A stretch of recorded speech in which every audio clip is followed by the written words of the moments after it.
Eu não sei você, mas assim, um monte de gente gosta. Eu gosto. De planta, você gosta? Algumas pessoas gostam muito de planta, mas elas não possuem espaço. Fala, Biane, mas aqui em casa é muito pequeno. Para área verde nas casas. Uma opção para trazer um pouco da natureza para o lar é jardinagem vertical. Já ouviu falar? Para falar sobre esse assunto, como planeja as nossas áreas verdes, a nossa casa, eu converso com o paisagista Hugo Henrique de Mello. Hugo, seja bem-vindo ao nosso Santa Receita. Prazer é meu, você arrasou. Antes da gente começar a pauta, a hora que eu vi você chegando, eu falei que incrível quantas plantas você trouxe pra gente, viu? Olha, tá lindo, lindo demais. Vou ficar até desse lado, porque eu sei que você vai movimentar. Ah, não, você vai movimentar aqui. Perfeito. Conte pra gente, primeiro, o que é um jardim vertical? Olha, o jardim vertical nada mais é do que um espaço, né, que a gente vai utilizar. O nome é literal, né? O jardim vertical é feito na parede, a gente para reaproveitar um espaço, né, para poder colocar mais cor, mais verde, né, um espaço perdido, geralmente uma coluna, uma parede que está mais Você fala assim, ai, tá feinho, eu pintei, mas não sei, parece que falta alguma coisa. Você não tem espaço para colocar vaso, para colocar jardineira, você fala, acho que eu vou fazer alguma coisa na parede. Gostei. E aí funciona bem. Funciona. E existem tipos de jardins verticais? Na verdade, não existem tipos, existem estruturas diferentes. Né? Você pode trabalhar de várias formas. Né? Como o quê? Estrutura metálica, estrutura de cerâmica, estrutura feita de manta, né? Que é o lugar onde você vai fazer o jardim vertical propriamente dito. Né? Que legal! Então, você tem várias formas, tem de fibra de coco no mercado que você consegue comprar também. Então, existem tipos diferentes de se trabalhar, né? Mas o tipo, não. Ou é de sombra ou é de sol. Ou é de sombra ou é de sol. Boa, gostei, fica bem mais fácil na nossa cabeça. Então, como é que a gente consegue escolher? Primeiro eu tenho que olhar meu canto. Isso, primeiro você precisa fazer uma análise do seu espaço, né? Para você poder ver se tem condições de colocar o jardim. Né? O jardim vertical você precisa de uma parede impermeabilizada e uma estrutura bacana para poder trabalhar. Como a planta mantém o espaço úmido, né? Aquela sua parede ela precisa estar impermeabilizada para você trabalhar com ela. Tá? Então esse é o primeiro ponto, tá bom? Depois dessa análise do local, impermeabilização e a estrutura que você vai trabalhar. Você pode trabalhar com estrutura metálica, eu trouxe um exemplo aqui que a gente montou para poder apresentar. Aqui nessa estrutura eu coloquei algumas opções de sombra, todas as opções aqui são de meia sombra. Ah, de meia sombra. Isso, são geralmente as costums mais de verde. Eu posso colocar dentro da minha casa. Pode colocar dentro de casa, tá? Assim, não existe planta que tolere escuro. Né? Aquele hall, aquele lugar mais escuro, não, isso não existe. Tá? A que mais aguenta é a zamioculca, geralmente o pessoal que gosta de planta, eles conhecem a zâmia, é a que mais aguenta, que mais tolera isso por experiência própria. Né? Fora isso, eu não recomendo porque você vai perder a planta em alguns meses. Tá? Então, o legal é ter um espaço de claridade para você poder trabalhar com as plantas de sombra. De sombra. Isso. O que a gente tem aqui de planta de sombra? Bom, aqui tem o clorofito, tá? Tem clorofito, tem asplênio. Esse asplênio é um tipo de samambaia. Que lindo. Isso. Ripsales, jiboia. Essa aqui é uma renda francesa. Tá? Nossa, e a gente pode colocar vários assim? Pode colocar. Aqui no caso eu trouxe uma variedade para a gente poder apresentar algumas opções. Se você quiser trabalhar com uma única opção, por exemplo, fazer ele só de renda francesa, você pode. Fazer só de asplênio, você pode.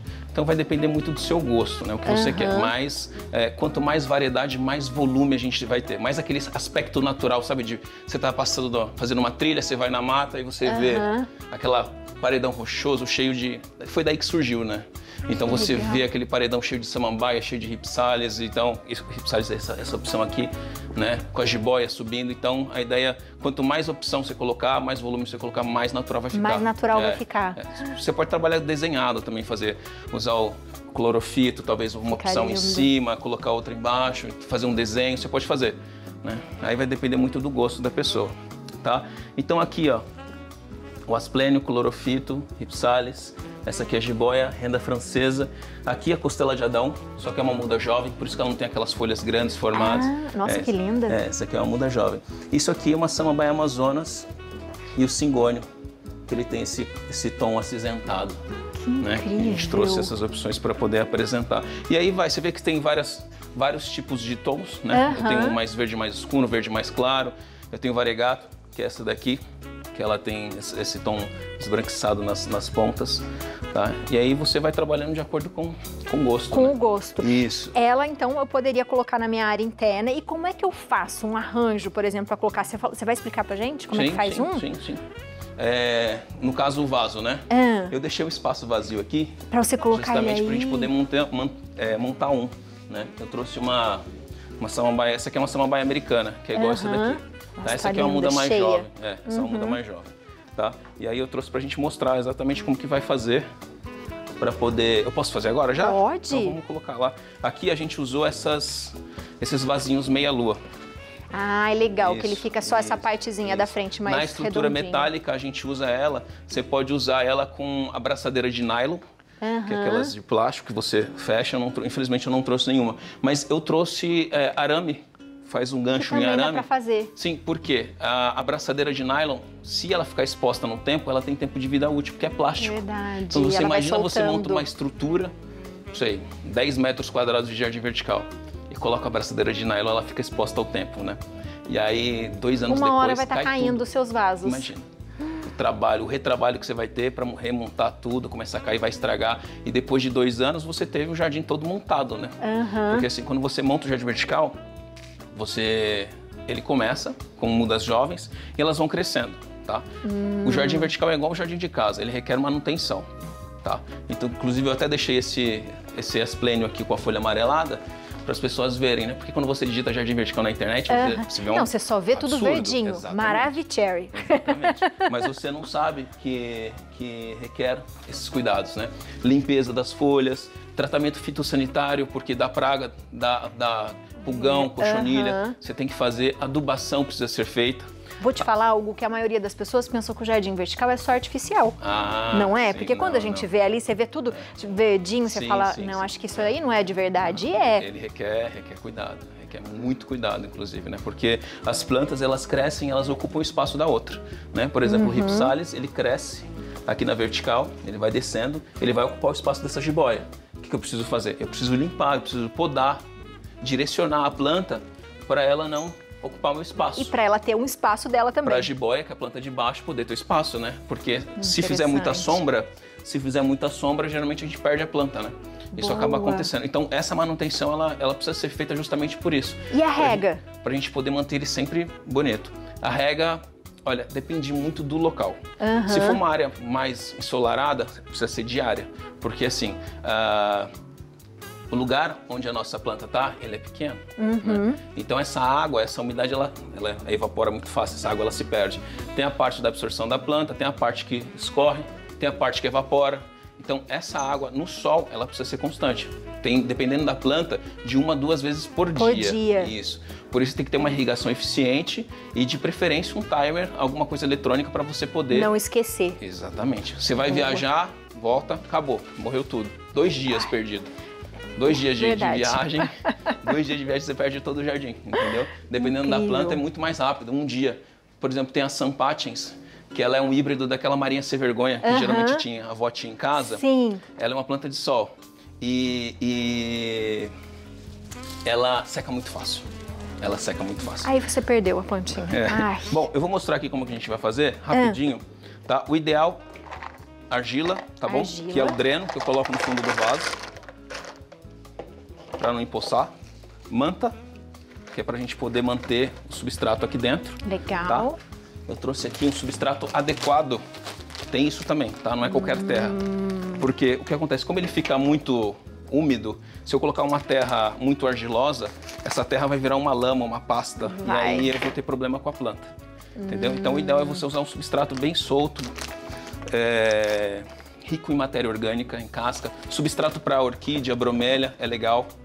Tá? É legal. Ó, você tá vendo que esse aqui, ó, tem bastante casquinha, ele é bem solto. Isso aqui não vai virar uma pasta. Não vai virar uma pastona. Substrato pilado, tá? Aqui eu já coloquei uma camada. A planta, essa é uma baia americana, sombra. Ela tolera um pouco de sol, mas no sol ela fica amarelada. Fica. Aí não fica legal, fica feia, tá? Ó, só pra vocês verem, a gente vai fazer bagunça porque... Não tem problema, terra, pode fazer. Né? Ó, ela vem com formato já, o torrão formado. E aí a gente vai fazer o quê? Vai colocar ela aqui. Se ele tiver muito o substrato estiver muito compactado por causa da raiz, não tem problema amassar ou cortar. Não vou estar judiando dela. Não, nem um pouco, porque você vai estimular o enraizamento. Você vai estimular a raiz nova. Você está colocando ela no substrato novo, você vai estimular ela a soltar a raiz nova, tá? Então não tem problema se você amassar ou cortar. Ela vai estar ficando juntinha. Exatamente. Só. Aqui no caso, eu vou usar minha tesoura, eu posso cortar um pouco do substrato. Agora é a hora da bagunça. Não tem problema, a gente gosta de bagunça porque é assim que a gente vai fazer na nossa casa. Não tem problema, tá? Geralmente o pessoal fica com medo, dó. Você vai acabar perdendo uma mudinha ou outra, né? Porque o vaso é feito de várias mudas. Isso aqui você pode replantar ele depois também em algum outro vaso. A gente não vai usar ele aqui agora, tá bom? Então aqui eu cortei, tirei um pouco do substrato, posso amassar ele um pouquinho e aí a gente vai colocar ele aqui na jardineira. No vasinho meia-lua. Graça! Tá vendo? Então a gente já tem metade do serviço feito. Sempre quando você coloca, ela vem no formato da cuia, a gente fica com espaço vazio. Esse espaço precisa ser preenchido com substrato. Coloco mais. Tá? Isso, você vai colocar o substrato na lateral. Cheirinho de terra é bom demais. Aí a gente vem, jardinagem é isso, né? Na mão, é terra, é bagunça, depois a gente limpa tudo. Então a gente vem, deixa eu mostrar aqui, vai completar com o substrato. Tá? Você vê que esse substrato ele é bem solto, ele é bem poroso. E é fácil manutenção. Isso, fácil manuseio. Não fácil é manuseio. Aquela terra que cola na mão e fica uma bagunça. Geralmente é a terra argilosa que faz isso, né? A terra argilosa, de certa forma, ela é boa para o jardim em alguns aspectos. A terra argilosa, ela armazena mais nutrientes e água, só que ela tem que estar no fundo do solo, né? No caso do substrato, né? Porque ela tem essa função. Na natureza, né? Existem camadas de solo e essa terra mais argilosa fica mais embaixo.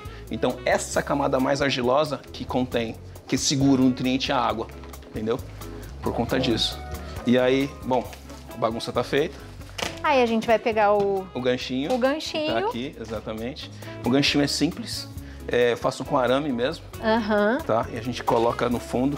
Todo vaso, independente se for para jardim vertical, se for para fazer em casa, ele precisa ter o furo embaixo, tá? Para fazer o dreno. E esse aqui a gente tem um furo aqui na parte de trás, que é para poder colocar o gancho. Sei. Então a gente vem aqui para poder finalizar esse modelo que eu trouxe. A gente vai pendurar nas grades, tá vendo? Isso aqui é uma manta metálica. Muito lindo. E aí a gente vem aqui com o aramezinho, puxa aqui o espaço. Hugo, que lindo! Isso. Aí aqui a gente vem e reorganiza as plantas. E não pode esquecer, irrigação tem que ser feita eu estava falando, né? A questão de o jardim na sombra pode ser feita a cada 2 dias, dependendo do lugar. Mas isso tudo você precisa avaliar todo o espaço. Todo o espaço. Exatamente, você precisa conhecer cada planta, né? O clorofito, por exemplo, ele perde água muito rápido, a samambaia americana seca muito fácil. E aí você vai sabendo o que você tem na sua casa e vai ali. Aqui eu tenho algumas opções de sol, que esse aqui é o Coleus, que também é jardim de vó, o pessoal está usando muito agora. Lindo. Lambari roxo, Travescante azebrina. Também. Sol. Esse aqui é para sol, você vê que o tom dela, né? Essa cor é fantástica. Linda, dá para você trabalhar muito bem com ela. E esse aqui é o cingônio, que é uma outra variedade. Esse é o rosa. Hugo, sabe o que a gente pode fazer? Que eu tô adorando isso aqui. Vamos combinar, fazer um outro falando só das plantas do sol, né? Vamos. Porque a gente consegue tirar dúvida e ensinar as pessoas. Sim. Ficou lindo. Que bom. Parabéns e muito obrigada, Obrigado pela sua gentileza de trazer tantas coisas lindas para nossa Santa Receita. Você de casa aproveita, segue o Hugo na internet, faz pergunta para ele, ó. Tá na sua tela, mas eu vou falar o Instagram, @jardinista-urbano. Isso mesmo, né, Hugo? Exato. O telefone é o 11 95 750 2112. Isso. Muito prazer, seja muito bem-vindo à nossa casa. Muito obrigado. Viu? Muito obrigado mesmo. Que muitas flores e muitos amores e cores para todos nós. Que lindo, não é? Ai, aproveita e faz na sua casa. Depois você conta pra gente? Então tá bom.